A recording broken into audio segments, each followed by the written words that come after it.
We've all heard the stories. The spoilt couple, the tantrums, the split. But there are two sides to every story. It's an opportunity for us to understand why they did step down as senior royals and for us to understand what it is that they're searching for in life. When you have that level of independence, my goodness, you can do anything. Tonight, we hear Meghan and Harry's side. This book definitely is about getting the truth out there. This book has potential to have huge ramifications for their relationship with the other royals. What caused the rifts? Look, we're brothers. We'll always be brothers. We're certainly on different paths at the moment. I would imagine if there is any conversation that William could take back, it would be that one. And who is to blame? They felt it was a slight, they felt put out. No one in the royal family likes being taken by surprise. Was Harry really as unhappy as is claimed? Were Meghan and Kate really at war?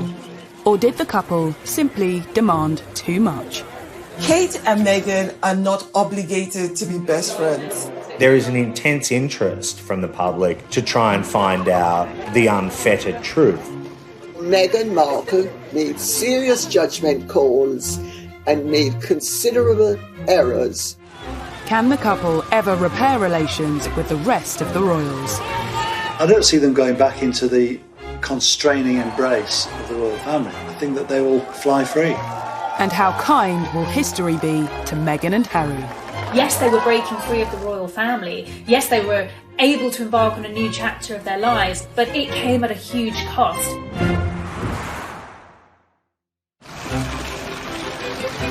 Meghan and Harry. Everything seemed like a fairy tale when the royal family gained a new member. I think they had the potential to be this amazing, celebrity couple. When they first got together, it felt like a real win, I myself was like, this is amazing. I'm loving seeing this. The wedding's going to be beautiful. And that's when the chip away started. Since then, it's been a turbulent 2 years for the Duke and Duchess of Sussex. And for many, they were to blame for everything that has gone wrong in the House of Windsor. But is that fair? I can just imagine what kind of struggle it was for them to see the constant lies, the constant made-up fabrication to sell papers, and that they were the human cost. Now, months after Megxit, we are witnessing the fight back. An explosive new book tells their side of the story, and it's causing breathless news coverage on both sides of the Atlantic. Now with the explosive new tell-all about the royal family. This morning, new revelations about Harry and Meghan's decision to step back as senior members of the royal family. And there could be some pretty stressful conversations for the royal family following claims made by a new biography of Prince Harry and Meghan Markle. Finding Freedom charts the relationship of Harry and Meghan from their first meeting to stepping back as senior royals. Everyone wants to know if this book is Harry and Meghan setting the record straight. They and the authors say they weren't involved, but that hasn't stopped speculation. I think it's hard to believe that they didn't have more than an interest in it, certainly. There's certainly lines within the books, even quotes that have come potentially from Harry and Meghan, and I think that a lot of people will be thinking that they had more of a hand in it than they have been letting on. A royal will always deny any involvement because that's the convention. The convention is that you never ever openly say that you have helped. But I think with Fighting Freedom, when we read it, you can hear Harry and Meghan's voice. Finding Freedom is written by Carolyn Durand and Omid Scobie, two seasoned royal journalists. Another author who has first-hand experience when it comes to setting the royal record straight is Andrew Morton. His book, Diana, Her True Story, caused a sensation in 1992. He believes the objective of Finding Freedom is to set out Meghan's side of the story. This is basically trying to explain how Meghan approached the royal family and how she was dismayed by the easy criticism of everything that she tried to do. She's been frustrated by the fact that she's not been able to give her side of the story, that all kinds of stories have come out about her and she's not been able to answer back. And it's something which she's found immensely frustrating. It's an opportunity for them both, and in particular Meghan, for us to understand why they did step down as senior royals, why they've moved all the way across the pond, and for us to understand what it is that they're searching for in life. At the heart of the book is Harry and Meghan's decision to step down as senior royals. There are many reasons given, but crucially, we are told they were fed up being controlled by the royal institution. When they were told that they had to be brought within the confines of the Buckingham Palace machine, I think that's when they realised that their wings were being clipped and they weren't going to actually realise the stardom that they had set themselves up to be. The book claims there were concerns that the couple should be brought into the fold. Otherwise, the establishment feared their popularity might eclipse that of the royal family. I think they were particularly worried about William and Kate, that they might become more popular than them. And I think they just couldn't stand the idea of that. They couldn't stand the idea of this young modern couple, half of which is African American, potentially being more popular than William and Kate, who were their golden couple. Are we to read it that Harry and Meghan felt that the other households thought they needed reining in, slapping down?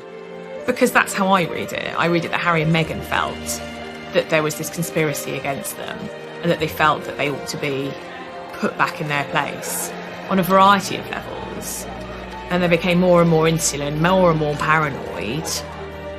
And then they felt there was no option but to leave. It always reminds me of a top football manager saying that no one is bigger than the club.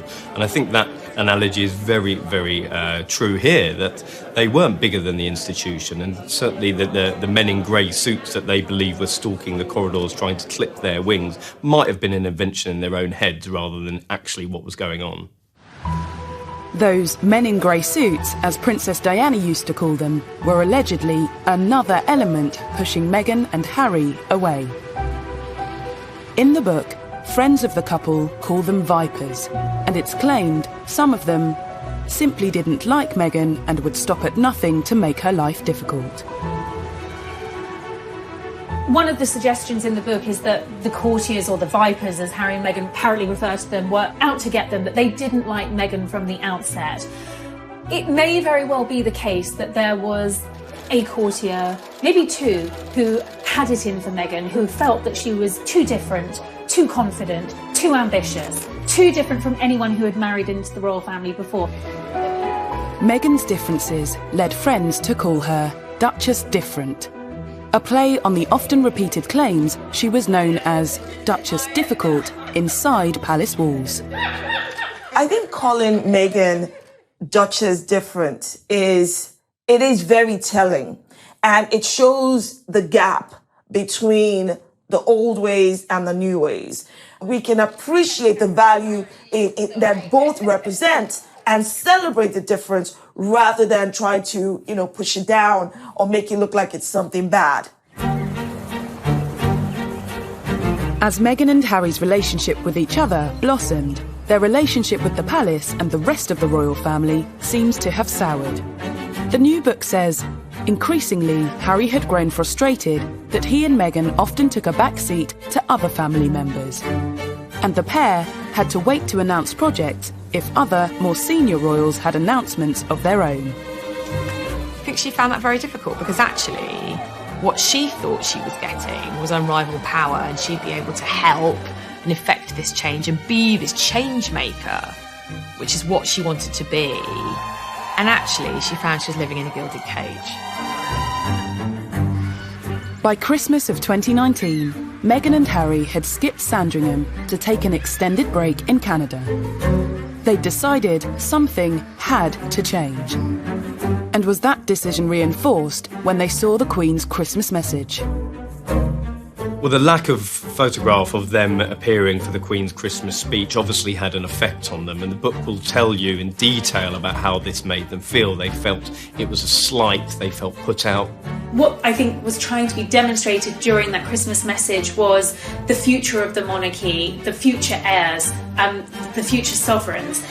Harry and Harry's son are not there. They don't have that place on the table. From the $18 million estate they were staying at on Vancouver Island, the Duke and Duchess of Sussex set Megxit in motion. Emails were apparently sent to the Queen and Prince Charles. But the book claims Harry thought he was being blocked from a meeting with the monarch, which led to an extraordinary plan. One of the most fascinating and new revelations in the book was that when they landed in the UK from their sabbatical in Canada, they considered detouring straight to Sandringham to try and get a meeting with the Queen. If they had done that, I think the Queen would have been quite shocked and surprised, and because, frankly, that's not the way things are done. And I think that's a lot of the problem here. Harry and Meghan didn't want to keep doing the way things are done. And the monarchy wasn't going to change things just for them. The monarchy's a supertanker. It just keeps on going, ploughing its own furrow. Harry and Meghan wanted to become financially independent, split their time between the UK and North America, but crucially, still carry out duties for the Queen. Eventually, the Queen agreed to issue a joint statement about her grandson's plans. On the 7th of January, the Duke and Duchess attended an event at the Canadian High Commission.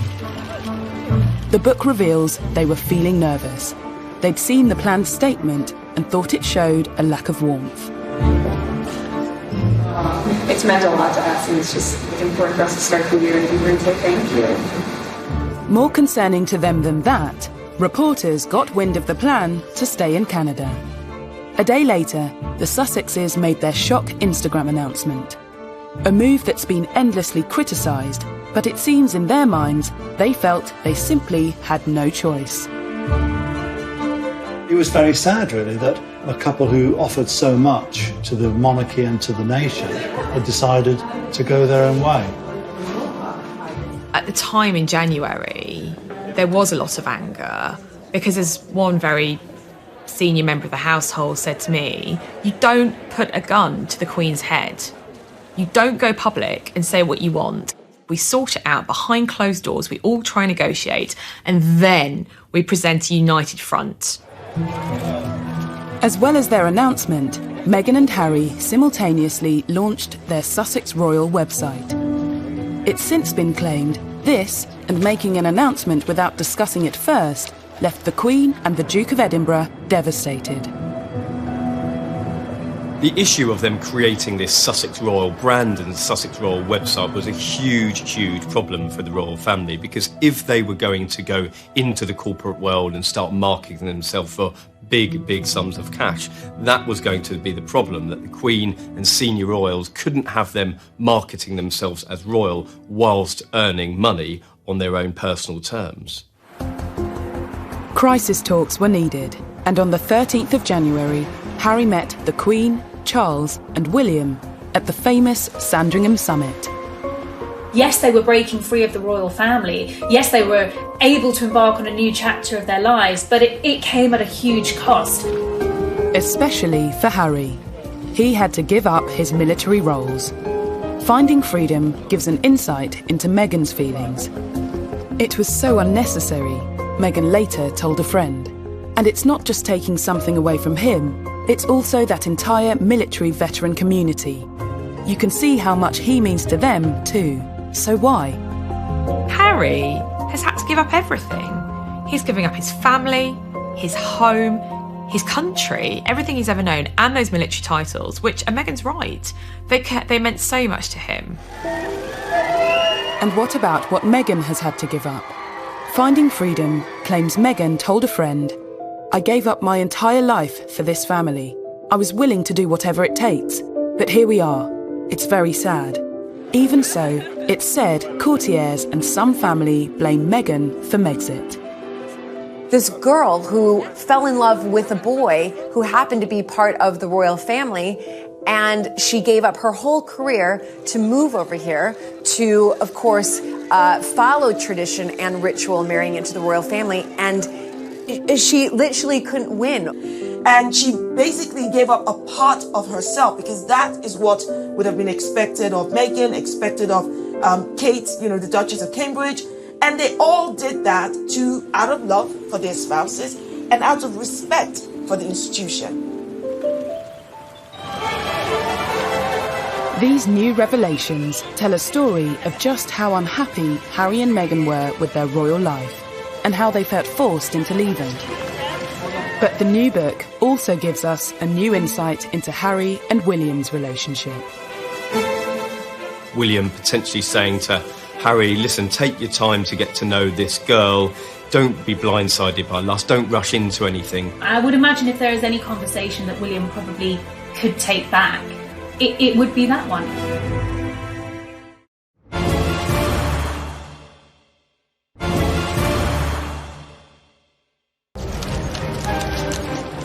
To understand why the relationship between Harry and his family broke down, you have to go back to the summer of 2016.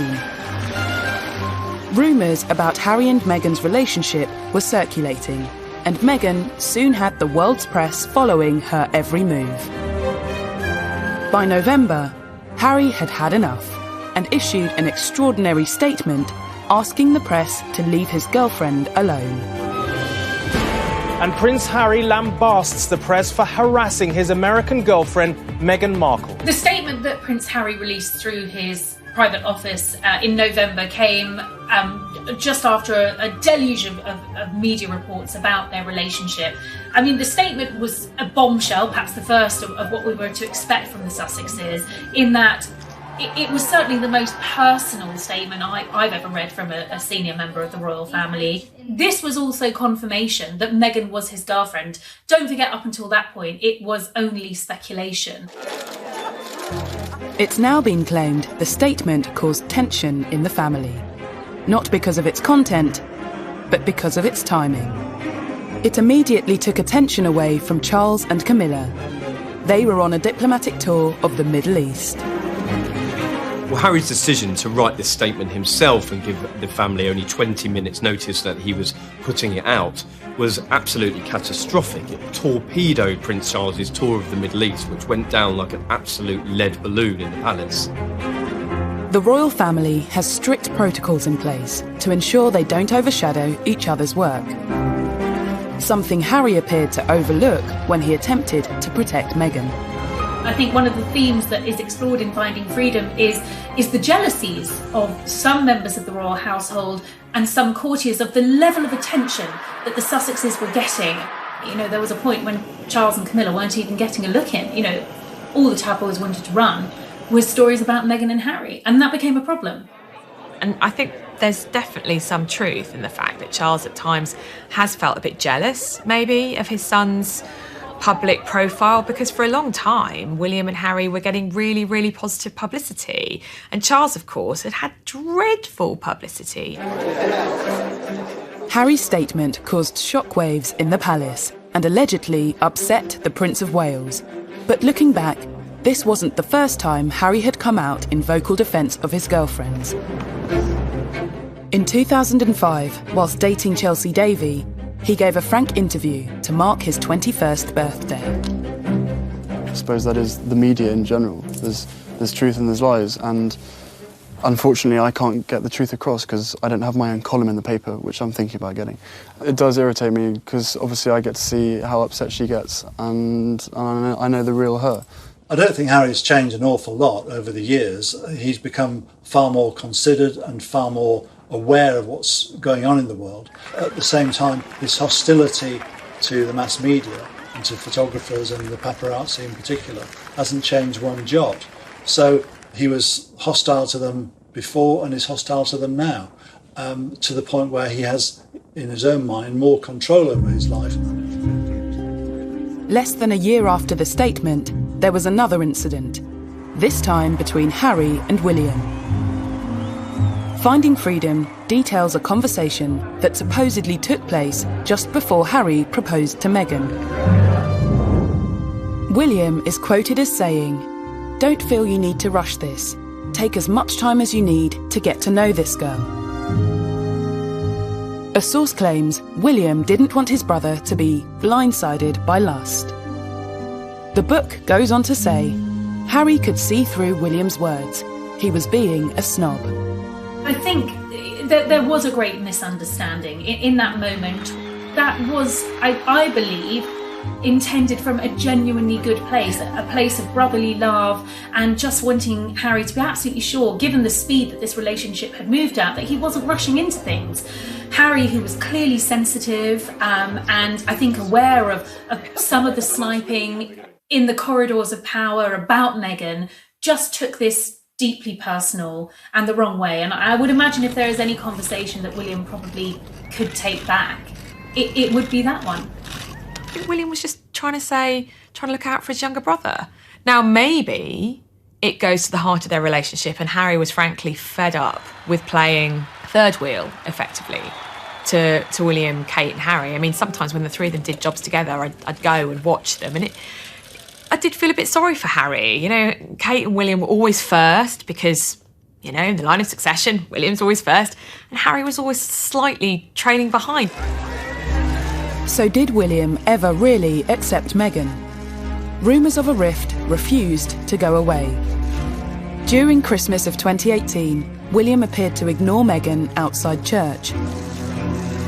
The following Easter, another incident, on the Queen's 93rd birthday. The footage appeared to show the brothers avoiding each other. Is there petty jealousy? Yes, because I think there is between any family. Show me any family in the world where there's not jockeying for position, or one sibling doesn't think, oh, you know, that sibling shouldn't have that, or etc. That is family. That is the human condition. I do think this is War of the Waleses Part 2, but this is also the British royal family. This is what they do. They argue, they fall out, and then we make a drama out of it. But for some, Harry and William's fallout is far more serious. This was a devastating blow to the British people, and indeed members of the Commonwealth, because they have looked to William and Harry as being the successors. So to see a divide between those really did tear at the very fabric of the British public's relationship with the royal family. From an early age, there was clearly a friendly rivalry between the brothers. Would you live together again? In a nice experience being the same? Well, bear in mind I cook him and feed him basically every day. I think he's done rather well. You told us the other week that he did all the washing out. He does do a bit of the washing up, then he leaves most of it in the sink, and then it comes back in the morning and I have to wash it up. Oh, the lies. I think the difference between William and Harry has a lot to do with succession in the royal family. William knows that at one day he will become king. Harry knew that the reality of that was very, very unlikely that he would ever sit on the throne. So in many ways, he lived a life free of those shackles. He was the rogue and renegade prince. And there was nothing wrong with that in Harry's eyes. And seemingly there was nothing wrong with that in the House of Windsor's eyes either, because it made him more relatable and it also modernised the monarchy. Tension between the brothers was confirmed by Harry himself during a bombshell interview with Tom Bradby. There's been a lot of talk in the press about rifts with your brother. How much of that is true? Look, we're brothers. We'll always be brothers. We're certainly on different paths at the moment, but I will always be there for him, and as I know, he'll always be there for me. You know, we don't see each other as much as we used to, but you know, it's just, as I said, as brothers, you know, you have good days, you have bad days. I think now that we have the book coming out and what we've read from Finding Freedom really does solidify what Harry was talking about in the Tom Bradby interview when he said that there's good days and bad days. This book is telling us, literally in black and white, or will tell us in black and white, what those good days and what those bad days were. Not only is it alleged that William wasn't as accepting of Meghan as Harry would have liked, it's also claimed she wasn't warmly welcomed within the palace. One senior royal referred to the American actress as Harry's showgirl. Another told an aide she comes with a lot of baggage. and a high-ranking courtier was overheard telling a colleague, "There's just something about her I don't trust." It is alleged that a senior member of the royal family referred to Meghan as Harry's showgirl. We don't know which senior member of the royal family this is. According to another source, a courtier said that she came with a lot of baggage. And to a degree, Meghan did come with baggage. She wasn't the virgin bride marrying into the royal family. I think it was celebrated that she was from a dual heritage. She had a black mother, a white father. There was a great excitement about the fact that she was akin to a Hollywood movie star, not A-list, but still famous in her own right. Meghan was a senior royal for, an incredibly short time. And I think if we look back at that short time, she was almost immediately hounded by the British tabloid press. And there wasn't there really wasn't. It's very hard to find a really kind article about Meghan that was rather ruthless, to be honest. Now, with thousands of miles separating Meghan from the palace and Harry from his brother, it remains to be seen if Harry and William's relationship can ever be the same again. I definitely think the dust needs to settle, and it may not happen next week or the next weekend or the one after that, but there's definitely a way back from this, and their relationship can be repaired. The irony about this book, in many ways, is that the brothers were just getting to a stage in their relationship where they were on a more even keel. I was told that communication had resumed between the brothers. We don't know whether they've spoken in light of the excerpts from this book, but one can only imagine that this has done nothing to improve relations that were strained in the beginning, and at this stage must seem pretty beyond repair. Finding Freedom not only claims to know what happened behind the scenes with Harry and William, but sheds a light on the rumours of duchesses at war. I think there was a lot of excitement that Kate and Meghan would have become best buddies. However, when you look at it on the face of it, they were very, very different women from very different backgrounds. They were already going to have very different roles with the institution. And I think the pictures of them laughing and joking at Wimbledon were probably the best it was ever going to get.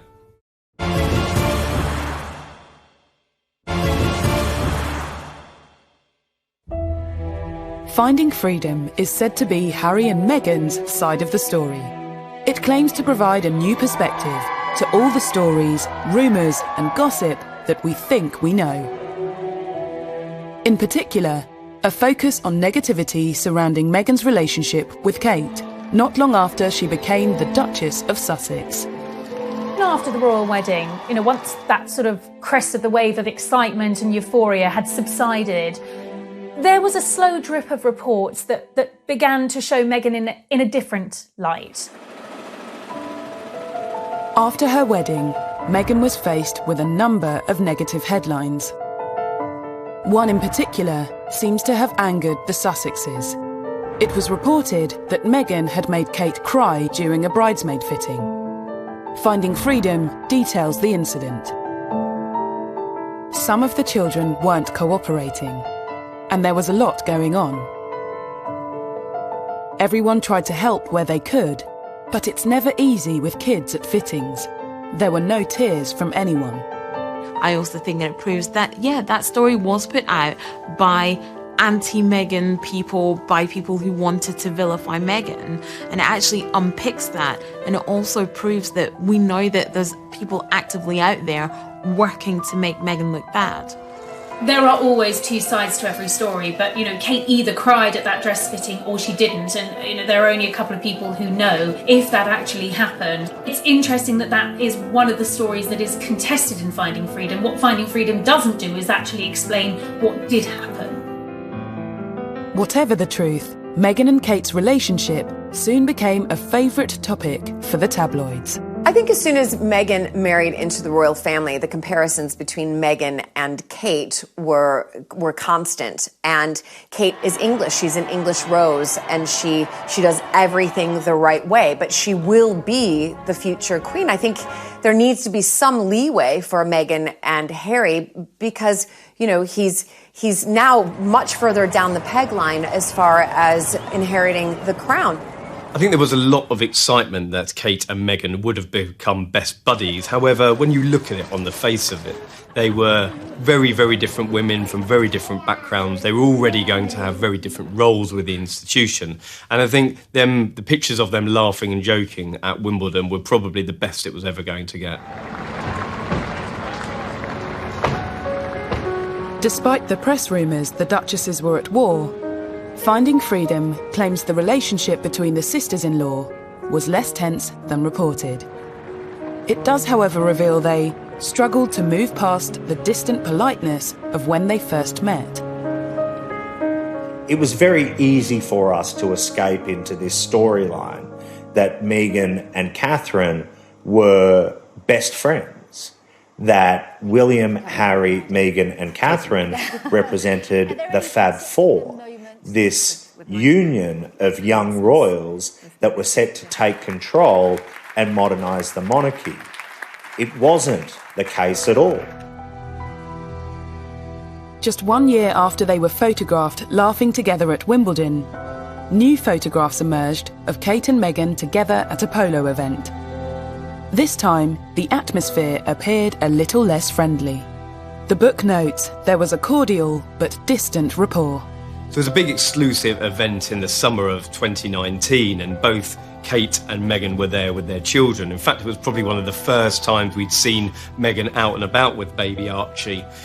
Kate was watching the children playing on the field while watching the polo, but the real striking thing was that the two women were not speaking. They weren't even conversing for most of the day, and I think that was quite a bit of a realisation for the British public, and quite a disappointment as well, that these two women were not going to be the best of friends. It's reported Meghan had wanted a strong and close relationship with her sister-in-law. The book details that Meghan had initially hoped that Kate would potentially reach out to her and help guide her as somebody who had married into the institution, but the offer never materialised. It goes on to say, Kate felt they didn't have much in common, other than the fact that they lived at Kensington Palace. So while there might have been an expectation from Meghan that Kate was going to sort of sit down and show her the ropes, perhaps that was an unrealistic expectation. The Duchess of Cambridge is a busy woman, but Meghan clearly took that quite personally. In the same weekend Finding Freedom dominated the papers, Emily Andrews broke the story that friends of the Cambridges say Kate rolled out the red carpet for Meghan. So who was to blame for this coldness? I think it seems that Meghan had a very unrealistic expectation of her relationship with Kate. I mean, if you look at it from the Cambridges' point of view, they don't know this woman at all. From their point of view, they absolutely did welcome her into the family. William and Kate invited Meghan and Harry to apartment 1A. Kate met Meghan pretty early on in the relationship, and I think from William and Kate's point of view, they did try and help as much as possible. But they were at a very different stage of life. With friends of William and Kate refuting stories from Finding Freedom, the public is once again presented with two sides of the story, unsure which side is telling the truth. By the time Harry and Meghan's final royal engagement came around in March of this year, the tension was clear for everyone to see. At the Commonwealth event, Meghan appeared to wave to Kate, but the gesture wasn't acknowledged. I was sitting behind William and Kate and Meghan and Harry a few rows back with other members of the press at that service, and there was absolutely a tension between the two couples. While Kate turned around to speak to Edward and Sophie Wessex, she just didn't acknowledge Meghan and Harry at all, and that was very obvious. Finding Freedom notes that after flying straight back to Canada, Meghan, at that point, couldn't imagine wanting to set a foot back into anything royal again. There is no doubt that certain plot lines sell newspapers and sell magazines. And initially, what sold was the remarkable story of these four young royals and the tight union that they supposedly had. But in reality, that just wasn't the case. Finding Freedom has done nothing to quell the fascination with the Duke and Duchess of Sussex, presenting another side of the story and asking if the criticism facing the Sussexes has been fair. The whole story about Meghan wanting, the chapel for a wedding to smell a certain way, and then people find out that Kate wanted the exact same thing, but Kate is not being crucified for that, however, Meghan is.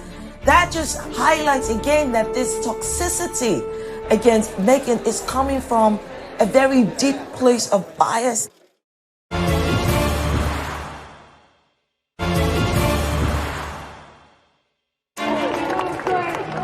Finding Freedom might arguably tell the story from Harry and Meghan's side, but it's not the only book about them to hit the shelves this summer.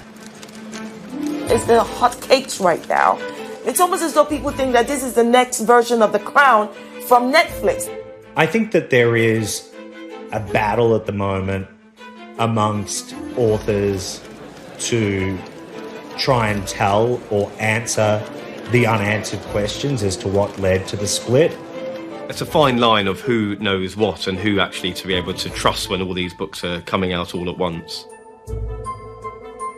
Many well-covered tales about the Sussexes feature in books by Lady Colin Campbell and journalists Dylan Howard and Andy Tillett. But are these just examples of yet more unfair criticism that Meghan has faced? Such as claims Meghan wanted St George's Chapel to smell a certain way for her wedding. A story she was ridiculed for in the press, despite Kate wanting the same thing at her wedding in Westminster Abbey. The whole story about Meghan wanting, the chapel for a wedding to smell a certain way, and then people find out that Kate wanted the exact same thing, but Kate is not being crucified for that, however, Meghan is. That just highlights again that this toxicity against Meghan is coming from a very deep place of bias. Westminster Abbey is not the same thing as St George's Chapel. I've actually been to events at both. And I have to tell you, St George's Chapel does not smell musty. It smells of beeswax, which is what the furniture is waxed down with. Maybe Meghan had never smelt beeswax before in her life. Lady Colin Campbell's book addresses another infamous story. The claim Meghan clashed with the Queen over her choice of tiara for her wedding. But Finding Freedom says there was no clash. Each story has been corroborated by at least 2 sources, and they spoke to over 100 sources for the book. People don't want to believe that. They want to think only Harry and Meghan will say that, and they are lying. Instead, the book says it was Harry who had reservations, that the Queen's dressmaker, Angela Kelly, was intentionally delaying the process of Meghan selecting her wedding day tiara. But it is quite one-sided. Yes, Harry and Meghan don't escape criticism in the book. That's certainly true. But it is mainly their side of the story, and everyone else is the bad guys. Either way, what is sure is that there have been countless attacks on Meghan over the past 2 years. Allegedly, some even came from palace insiders. It seems to me that some of the stories are stemming directly from Buckingham Palace. And we're back to this narrative again, that strong, independent women are anathema in our society. Duchess difficult, Hurricane Meghan. Some of the headlines that started coming out in the tabloid press, reports that, she had a habit of sending dawn emails to staff and wanted a response before lunchtime. This appears to be true and seems to be backed up in Finding Freedom. But the author's interpretation of this is that this was an experienced, successful American actress who was used to having an entourage of staff and who was used to having things done quickly. The idea that Meghan's a diva is clearly one of these racialized ways of thinking about black women, where, there's this long-standing idea of the strong black woman who doesn't need anybody else, who's feisty and aggressive. Meghan has faced criticism for pretty much every move she has made, even down to the clothes she wears. When Meghan came on the scene and started wearing gowns that were thousands of dollars and living an extravagant lifestyle, then it began to rub people up the wrong way. Someone's got to spend the most, and Meghan's the one that spends the most. Again, it's just a non-issue, it's a non-story. She's probably spending her own money. What's the big deal?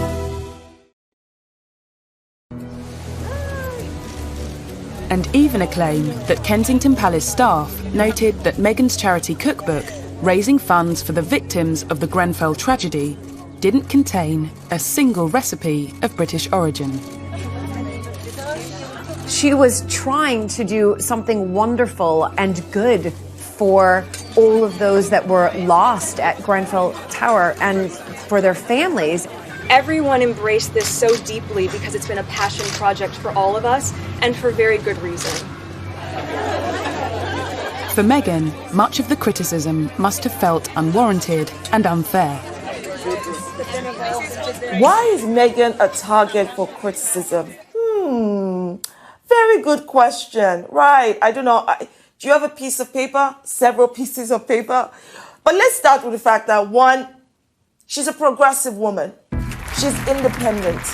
And let's talk about the fact that she doesn't fit your traditional idea of, royalty.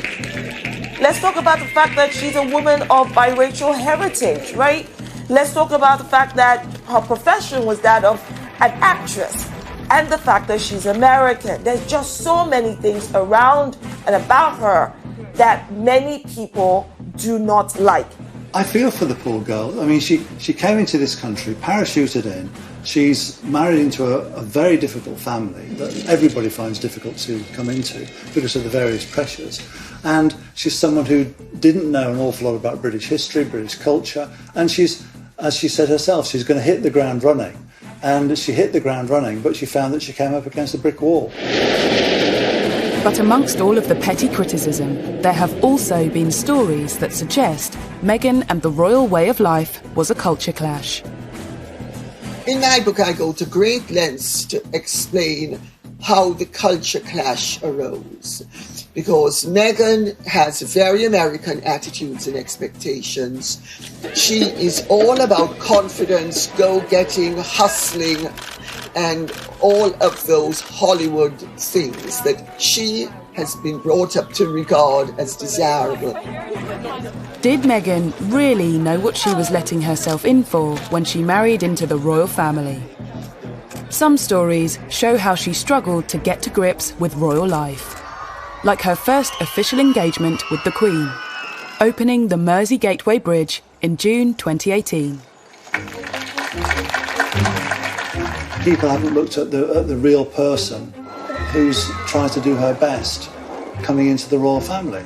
Someone who didn't know the protocol, didn't know the etiquette. And I'll give you a perfect example. She went up to Liverpool with the Queen and she's sitting on a stage. It's a windy day.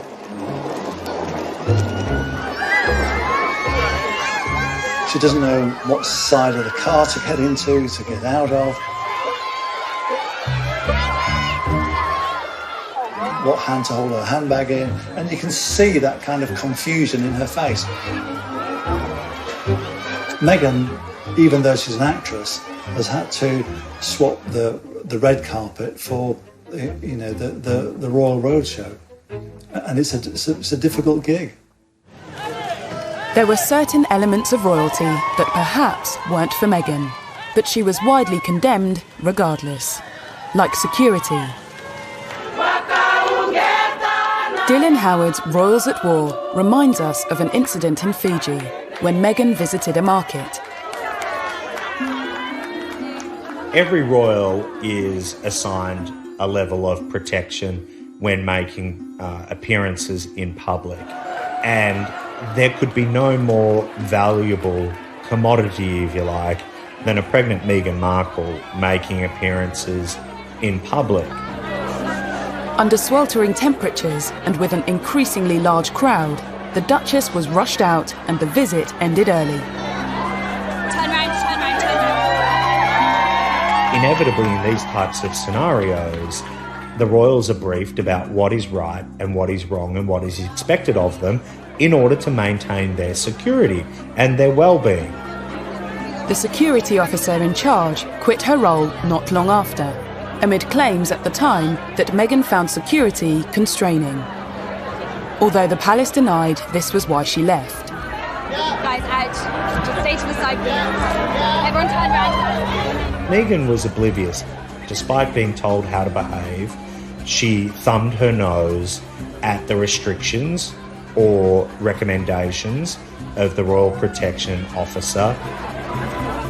And Lady Colin Campbell recalls at an event that, in her view, shows Meghan unwilling to persist with royal duty at her and Harry's first public engagement as a married couple. I was at a dinner party at a very, very famous aristocrat's house 4 nights after the wedding. And this person has impeccable court connections.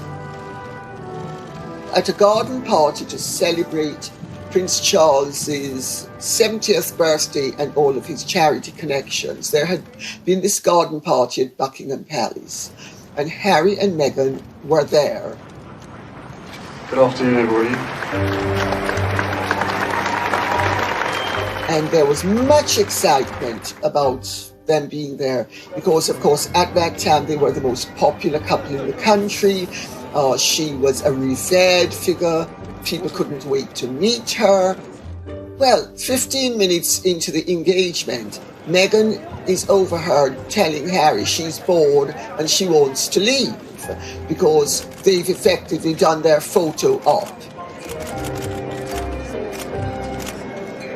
And the person who overheard this was completely gobsmacked. All of these stories and allegations hint at teething problems as Meghan grappled with royal life. But rather than focusing on arguably unfair criticisms, should the public and press have been more understanding of Meghan's struggle? After all, it's something that is very different to what she was used to. That's one of my favorite parts of being there. On the face of it, everybody was very, very excited when Meghan came on the scene. She was hugely successful in her own right. She'd spoken on the world stage on big issues like the UN, human rights, girls' education. I think there was an awful lot of interest and excitement with her coming on the scene, but she definitely wanted to hit the ground running. She'd said that herself, and I think that in certain sections of the palace that was quite difficult because there were certain processes, protocols that had to be followed, and when these two worlds collided, there was definitely a clash that couldn't be avoided. There was a culture clash. American divorcee, biracial, actress, woman of substance, 21st century girl from Los Angeles, versus the pale, male, stale, and very white British monarchy. Yes, we have a woman as our head of state. Yes, we have a woman as our queen. But it is still an old-fashioned institution. It's done in tradition is all, duty is all. And that's not very woke or 21st century. Coming up, did Meghan feel she lost her ability to speak out when she became a royal? That age-old mantra, which has stood the royals in very good stead, never complain, never explain. I think most people would say that she absolutely didn't understand that. And now that she and Harry have left, is she getting her voice back? It's been very empowering and inspiring to see and to hear what they've had to say.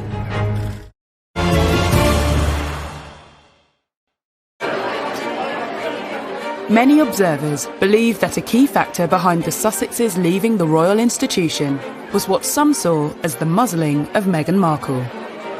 Before her marriage to Prince Harry, she'd used her media profile to highlight social issues close to her heart. Women don't need to find a voice. They have a voice, they need to feel empowered to use it, and people need to be encouraged to listen. More people were encouraged to listen when her relationship with Harry became public. But being Harry's girlfriend was one thing, being his wife was quite another. if she was not part of the royal family, the way she would have come out to speak on issues and to lend support on different things. She had to curtail all of that. You can speak your mind as a celebrity. You can align yourself with different politicians as a celebrity. You can't do any of that as being a member of the royal family. The blogs and all that stuff, that's just been silenced 100% to fit this role. Maybe one of the reasons for them wanting to leave is so that she can go back to doing it. And following her move to Los Angeles, despite the lockdown, Meghan Markle is out there speaking her mind once again.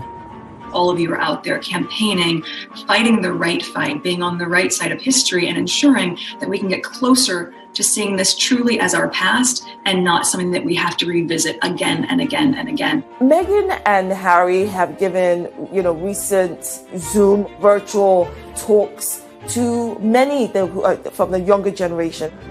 They've definitely been able to speak about matters that are at the heart of them and matters that are important to them, like Black Lives Matter. The only wrong thing to say is to say nothing. Because George Floyd's life mattered, and Breonna Taylor's life mattered, and Philando Castile's life mattered, and Tamir Rice's life mattered. And so did so many other people whose names we know and whose names we do not know. It's been very empowering and inspiring to see and to hear what they've had to say. But did Harry and Meghan really need to leave the royal institution to speak out on subjects like racism and women's rights? I went back to the palaces, various people in the palaces, and I said, would Meghan have been allowed to make those kinds of speeches if she's still working for the royals? Now, you can take what I'm about to say as, well, they would say that, wouldn't they? But literally, to a man and a woman, the people that I spoke to said, yeah, why not?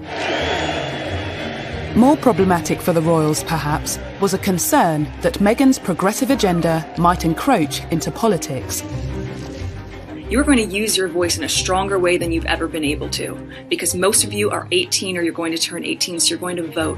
Someone said to me, that might be, and I was like, hang on a sec, she's just telling everyone to vote. That's not political. And they were like, no, but she's made it very clear in the past where her political allegiances lie. She's been very outspoken about Trump. The royal family has historically stayed out of politics. There is an inherent conflict between a member of the British royal family involved in American politics. It just can't work. Before Meghan became pregnant with Archie, they had intended to go to America on tour, but she made it very clear that she wasn't going to see Trump. I'm afraid it doesn't work like that. Clearly she is a woman with very strong political opinions. I think we will probably see and hear more of these now that she is detached from the royal family. As well as freeing her to speak her mind, leaving has allowed Meghan to regain control of her own agenda and to hit out directly at her detractors. Meghan has always liked to control her own publicity. Through her Instagram, very popular Instagram account, and her blog, The Tig, she was used to being able to control the message. I think it's when things have been out of control, that's what she finds frustrating. Believe in what makes you unique and don't be afraid to do what you know is right, even when it's not popular, even when it's never been done before. Well, Meghan's choice of language of even when it's not popular, even if it's not been done before, was definitely a pointed reference to their decision to leave the royal family. Even if it scares people, and even if it scares you a little.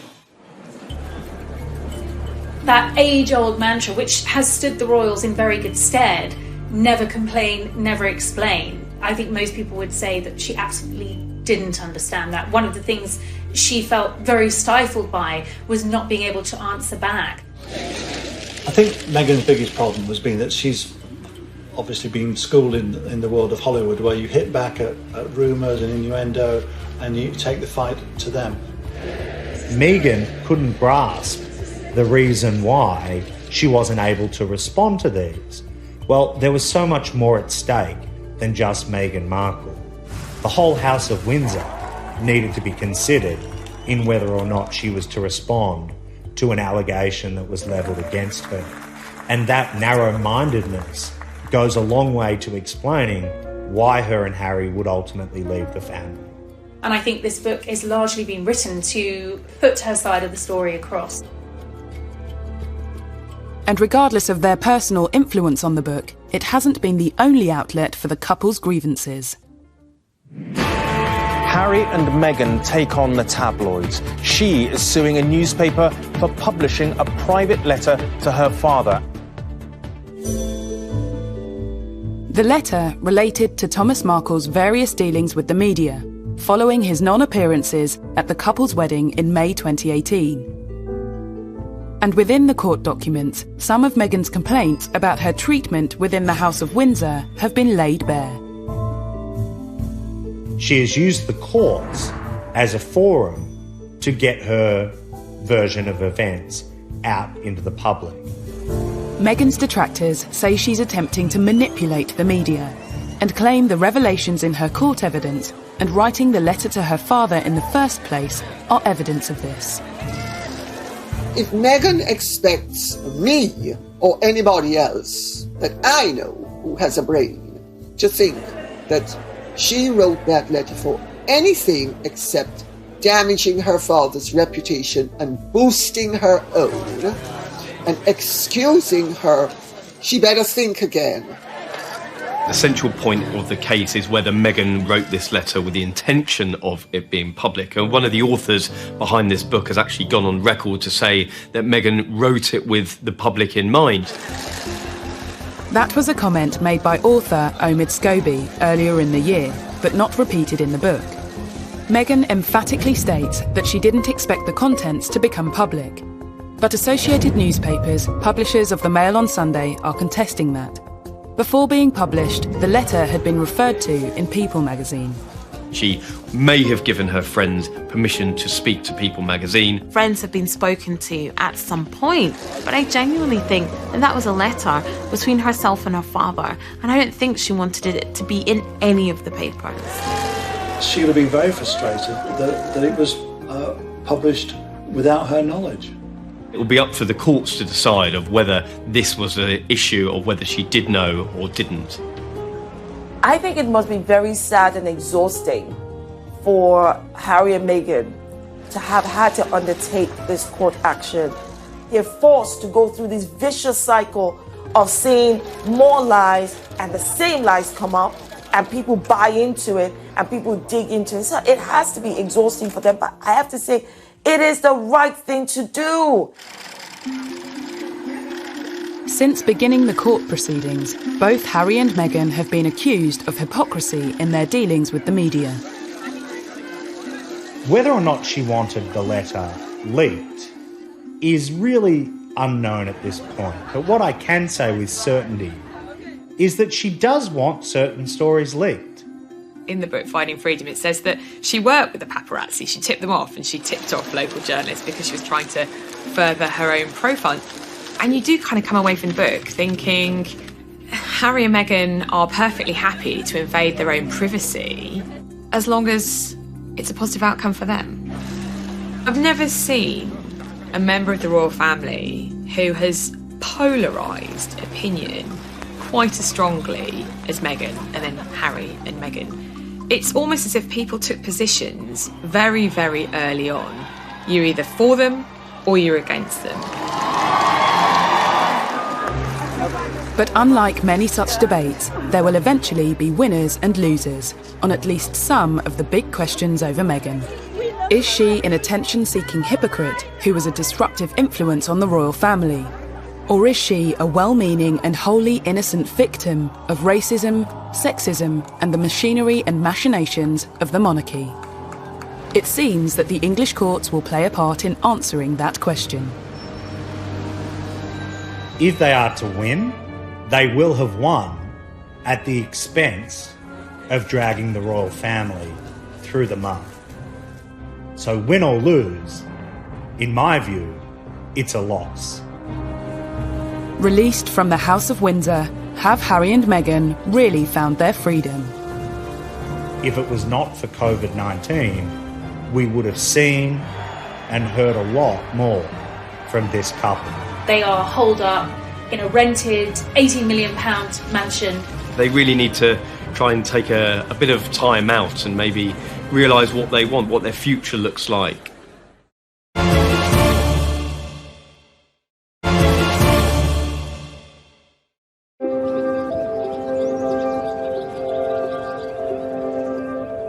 Meghan and Harry have begun their new journey in Los Angeles, and released from the shackles of the British monarchy, their new life is laid bare in a revelatory new book, Finding Freedom. But are they? I think moving to LA, to California, they have found a lot of freedom, at least a lot compared to what they were having over here in the UK. It's just different over there. It's more laid back, it's easier, it's a slower pace of life. And I think that's going to be good for the both of them. They really need to try and take a bit of time out and maybe realise what they want, what their future looks like. They're not in the public eye as much as they were over here. So I think they've got a real opportunity to slow down, to figure it out, and to find happiness. But if finding freedom is their goal, 2020 hasn't been the easiest year in which to achieve it. Have they actually found freedom? Not really. No one could have predicted this pandemic, but the reality is that they are holed up in a rented £18 million mansion in Beverly Hills, taking on the paparazzi because they believe they have invaded their privacy by taking pictures of them. The idea that they are almost prisoners in their own home doesn't suggest that they have found freedom. The Duke and Duchess of Sussex launched another legal action, this time in the US, after drones were allegedly used to take pictures of their infant son, Archie. These reports of the drone that's flying over their LA home and they're trying to find that person, and then they will sue that person. It goes to show you that they will not put up with the invasion of their privacy at all. Some believe that for a couple seeking freedom and wary of the paparazzi, moving to Los Angeles was a strange choice. That remains the great paradox of a decision to move out of the royal family to avoid the limelight and move to a place where the limelight shines brighter than anywhere else in the world. They've gone to the capital of the world. In LA, freedom of expression is paramount. I think that we're seeing how they're trying to achieve the privacy that they want by suing publications, and they probably won't stop until they stop being pursued. So I think this will definitely put caution in a lot of journalists and a lot of photographers, and being very, very careful about what they print. The Sussexes' battle is far from over when it comes to protecting their privacy. But what does the future hold when it comes to their financial freedom? I think we're going to see a lot more of Meghan and Harry making speeches. I've been told the Obama's business model is something that they're very much aspiring to, which could earn them a very lucrative income indeed. I mean, public speaking engagements alone could earn a couple hundreds of thousands of dollars. And I'm quite sure that in California, where they're now based, that there will be all kinds of companies that will want to see them on their boards. And I can well imagine, for example, Meghan going on board of a major international company to look at gender issues. There's much speculation about the path that Meghan will take. But what about Prince Harry? The break from the royal family meant giving up all his military titles, and which took up an awful lot of his time. I think he probably took that quite hard, and I think that was a bit harsh, but I'm hoping that he can continue to work with veterans in some form, perhaps in America, and continue that line of work, because he was genuinely passionate about it. If, as seems likely, Harry has more difficulty than Meghan in acclimatising to this new life, might some kind of return to the royal fold be possible? The Queen gave them this option of the trial period, see how you fare after 12 months and see if it's working for you. Partly through coronavirus and partly through the way they have handled things, what they hoped to achieve is clearly turning out to be more of an uphill struggle than they would have envisaged initially. Who knows? I don't think they know what they're going to be doing between now and next week, much less next year. There were headlines in some of the tabloid press after the serialisation that, you know, there was no way back after this, after the revelations, after airing their dirty laundry in public, that, you know, this was it for the Sussexes. I'm not so sure. While I don't think they will go back to a royal role as such, Harry remains, in spite of what's been said and what's happened, deeply loved by his family.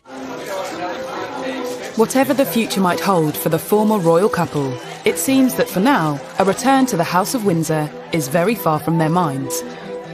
I think that they will get it right over there. You know, I have hope that they will do exciting and amazing things together, become financially independent and live a peaceful life, which I suspect is what they both want. I applaud Harry and Meghan for standing up for what they believe and wanting to carve out a life for themselves that makes them happy. That should ultimately be what we all want for them. They've got an opportunity to make a change, to make a difference, and I'm quite sure that they will continue to do that over the next few years, but not under the umbrella of the royal family, but under their own umbrella. In 2018, William, Harry, Kate and Meghan were being hailed as the golden generation who'd build a new 21st century monarchy. In just 2 years, that dream has shattered. How? Finding Freedom certainly doesn't have all the answers, but it does reveal the open wounds currently blighting the royal family, and some say rubs salt into them. There are two sides to every story. Which one to believe, that's up to you.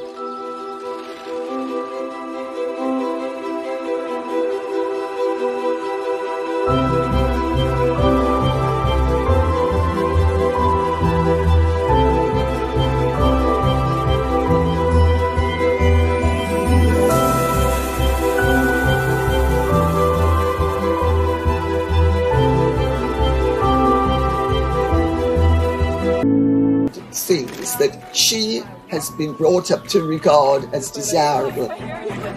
Did Meghan really know what she was letting herself in for when she married into the royal family? Some stories show how she struggled to get to grips with royal life, like her first official engagement with the Queen, opening the Mersey Gateway Bridge in June 2018. People haven't looked at the real person who's tried to do her best coming into the royal family. Someone who didn't know the protocol, didn't know the etiquette. And I'll give you a perfect example. She went up to Liverpool with the Queen and she's sitting on a stage, it's a windy day.